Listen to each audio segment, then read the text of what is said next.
Boa tarde. Um bebê de pouco mais de 1 ano morreu carbonizado esta manhã durante um incêndio que atingiu um quarto no bairro Alvorada 1, zona centro-oeste da capital. De acordo com os bombeiros, um curto-circuito pode ter provocado a tragédia. A polícia investiga o caso. O incêndio aconteceu nesta rua do bairro Alvorada 1, na zona oeste da capital. O fogo se concentrou naquele quarto que passou por perícia pela manhã.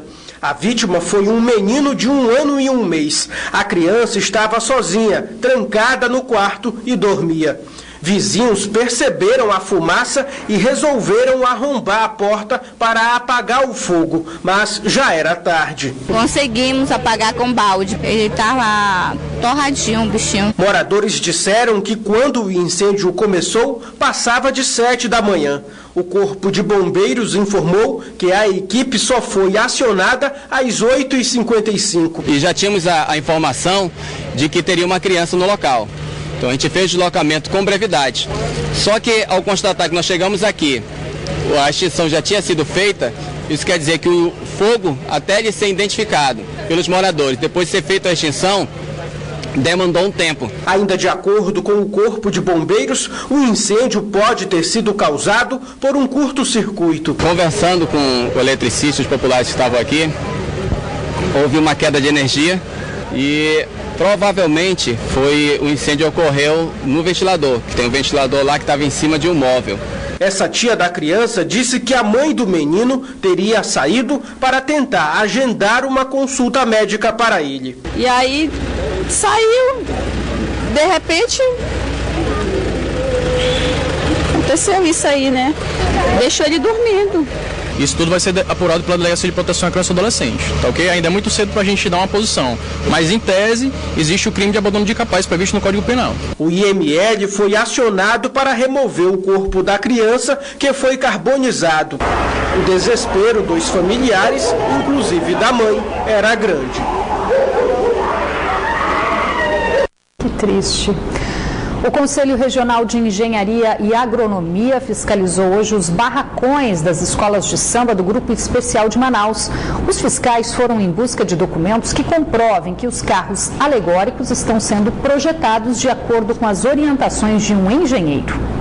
A fiscalização é de rotina. Todos os barracões das escolas de samba do Grupo Especial são visitados pelos fiscais do Conselho Regional de Engenharia e Agronomia. O que interessa a eles é saber se esses carros alegóricos têm um documento chamado ART, Anotação de Responsabilidade Técnica. Nós verificamos se há participação de um engenheiro responsável e se esse engenheiro recolheu a ART. Os fiscais explicam que é até natural que as documentações não estejam no barracão nesta primeira fiscalização de orientação. Nós coletamos as informações aqui, verificamos nosso banco de dados, ver se esses profissionais já recolheram as ARTs. Em nenhum dos barracões, funcionários que fazem alegorias foram autorizados a gravar entrevista. O CREA deve fazer uma segunda fiscalização dias antes do desfile. Caso alguma irregularidade seja encontrada na próxima visita, a agremiação poderá ser multada em R$6 mil.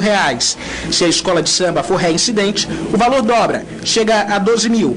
Em um rápido balanço, em 2014, 4 escolas foram multadas e no ano passado foram 5 agremiações. A Secretaria de Segurança Pública do Amazonas deflagrou na manhã desta quarta-feira a Operação Choque de Ordem. O objetivo é combater a criminalidade, principalmente os assaltos a ônibus na capital. Carros, motos e pedestres foram abordados durante a operação realizada na zona leste da capital na manhã desta quarta-feira.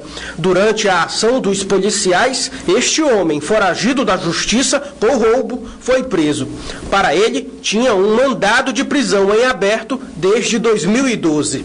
Várias motos foram apreendidas durante a operação que percorreu bairros da zona leste para combater a criminalidade e reduzir os assaltos a ônibus na capital. A Operação Choque de Ordem da Secretaria de Segurança Pública contou com o apoio do Departamento Estadual de Trânsito, DETRAN. A operação ela visa combater os crimes de assalto na mancha criminal que estão acontecendo aqui na área do São José, com incidência muito grande. E aí, juntamente com o pessoal do Detran, tirar de circulação esses veículos que são utilizados nesses crimes, que são motocicletas, e veículos também sem a devida documentação legal. De acordo com o Sindicato das Empresas de Transporte de Passageiros do Amazonas, em 2015 foi registrado um aumento de 30% no número de assaltos a ônibus em Manaus. Mas na semana passada, a Secretaria de Segurança Pública do Amazonas informou uma redução de 47% de roubos dentro dos coletivos na primeira quinzena de janeiro. Uma força-tarefa também foi criada para combater as ações criminosas nos ônibus e terminais da capital. Essas edições vão continuar de acordo com os bairros apontados pelos índices de criminalidade. O ex-juiz do trabalho de Tefé, Antônio Carlos Branquinho, foi condenado pela Justiça Federal em uma ação de improbidade administrativa e terá que pagar uma multa milionária por danos morais coletivos. O ex-juiz, que também foi condenado por crime de pedofilia, está preso desde 2010. Além da multa no valor de R$1 milhão, o ex-juiz Antônio Carlos Branquinho teve a aposentadoria cassada. Esta foi a decisão da sentença na ação de improbidade administrativa movida pelo Ministério Público Federal do Amazonas. A sentença judicial determinou também a suspensão por 5 anos dos direitos políticos de Branquinho, que ainda vai ter que pagar uma multa civil no valor de R$250 mil. O ex-juiz Antônio Carlos Branquinho foi condenado em 2 processos criminais distintos, movidos pelo MPF entre os anos de 2010 e 2011, por pedofilia e aproveitamento indevido de cargo público e do poder de autoridade de juiz. Branquinho cumpre a sentença de 33 anos de prisão em regime fechado desde julho de 2010. Nas feiras e mercados da capital, o consumidor está sentindo no bolso o reflexo da baixa oferta de frutas e verduras que chegam das principais regiões produtoras do país. A chuva não tem dado trégua, principalmente na região sudeste. E como consequência, no Amazonas, o aumento dos preços já chega a 100%. O tempo anda meio fechado nos grandes centros produtivos de frutas e verduras nas regiões sul e sudeste do Brasil. E são dessas áreas que saem boa parte do que consumimos aqui no Amazonas. Aí já viu, né? Demanda elevada, escassez do produto, o preço dispara. Onde está tendo chuva nesse momento está prejudicando? Mas na Bahia. Bahia, São Paulo, aí prejudica nós para cá também. Aí o preço aumenta. Essa semana o preço vai aumentar mais ainda. O ano mal começou e a sensação que se tem é de que está cada dia mais difícil comer bem. Não tem nada barato. Nada. Nesse Brasil nosso não tem nada barato. Tendência a subir mais. Segundo o boletim Prohorte de comercialização da Conab, entre os itens pesquisados, o que apresentou maior alta foi a cenoura. A valorização chegou a 56%. O tomate não ficou de fora desta lista, veio em segundo lugar, teve aumento de 55%. Mas nas feiras e mercados de Manaus, a realidade apresenta um preço ainda maior, em razão do transporte. O quilo do tomate já se aproxima dos R$15. Segundo os feirantes da Feira da Manaus Moderna, o aumento chegou próximo dos 100%. Com a cebola, não foi muito diferente. O aumento foi de 80%. De acordo com o último boletim divulgado pela Companhia Nacional de Abastecimento, na última terça-feira, o preço de muitas verduras e de muitas frutas vão continuar elevados pelo motivo da chuva na região sul e sudeste do Brasil. E isso deve durar durante todo o primeiro trimestre deste ano. Já aqui no Amazonas, a situação é totalmente diferente. Já é a falta da chuva que tem feito muitos produtos subirem de preço. Mas está caro mesmo assim. O pimentão, o menor preço é R$6. E não é bom não. E o tomate e a cenoura? Tem tomate até de 15. É o caso da cebolinha e do coentro. Tá tendo inverno não.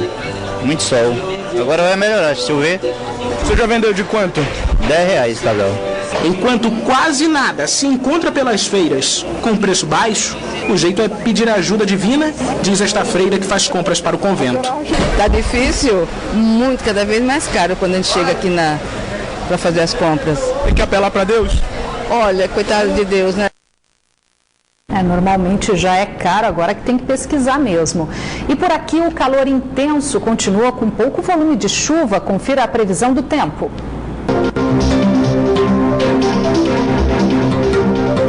Em Manaus, a previsão é de sol entre nuvens. As temperaturas variam entre 26 e 35 graus. Em Tabatinga, o tempo fica encoberto, mínima de 25 e máxima de 28 graus.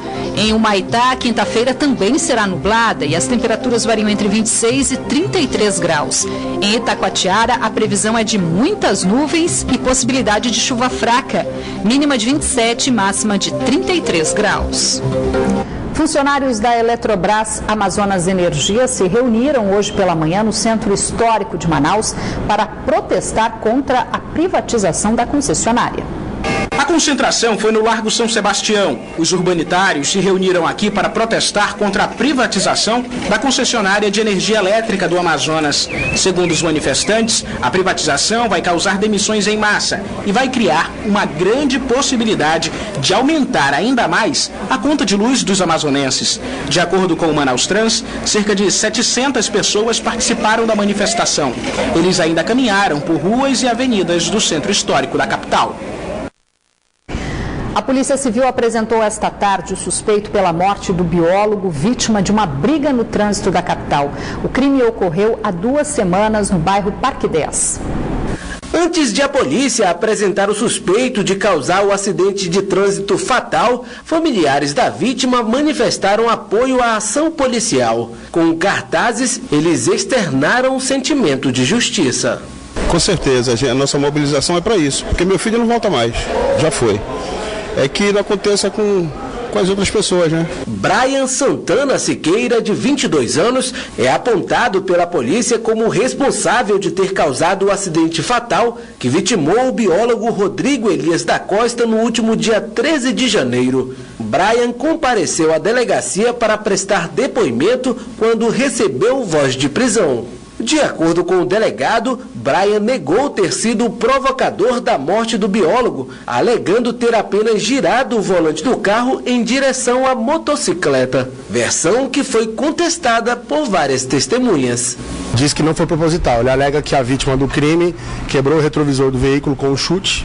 As testemunhas afirmaram que ele deu um giro no veículo para o lado esquerdo, jogando a moto da vítima no sentido contrário da via, causando o acidente e o óbito da vítima. Questionado sobre o que aconteceu no dia do acidente, Brian permaneceu calado.